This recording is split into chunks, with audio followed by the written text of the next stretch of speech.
तर मला सांग की सप्लिमेंट्सच्या बाबतीमध्ये काही पर्टिक्युलर सप्लिमेंट्स तू यूज केलीस का आणि त्याचा तुला फायदा जाणवला का की खरंच? कारण का बऱ्याच वेळा असं होतं की एक फॅड असतं की आम्ही जिम चालू केली की आम्ही सप्लिमेंट्स घेतोय, पण आता अशा इव्हेंटसाठी तुमच्या शरीराची झीज भरून निघण्यासाठी, तुमचा रिकव्हरी टाइम चांगला होण्यासाठी तुम्हाला सप्लिमेंटची गरज आहेच.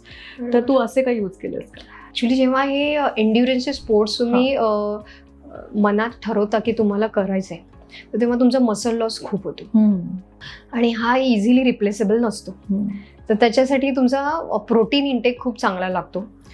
खूप लोक व्हेजिटेरियन असतात, त्यांना तर प्रोटीन सोर्स मिळतच नाही. पण मी नॉन व्हेजिटेरियन आहे, त्यामुळे बऱ्यापैकी नॉनव्हेज खाते, प्रोटीन सोर्स बऱ्यापैकी मिळतो मला. पण हे सुद्धा कधी कधी कमी पडतं. मग त्याच्यासाठी तुम्हाला ओमेगा फॅटी ॲसिड्स घ्यावे लागतात, क्रिएट घ्यावं लागतं, सॉल्ट, बाहेरचं सॉल्ट कॅप्सूल्स घ्यावेच लागतात जेव्हा तुम्ही वर्कआउट, म्हणजे सप्लिमेंट्स घ्यावे लागतात आणि प्लस प्रोटीन पावडर.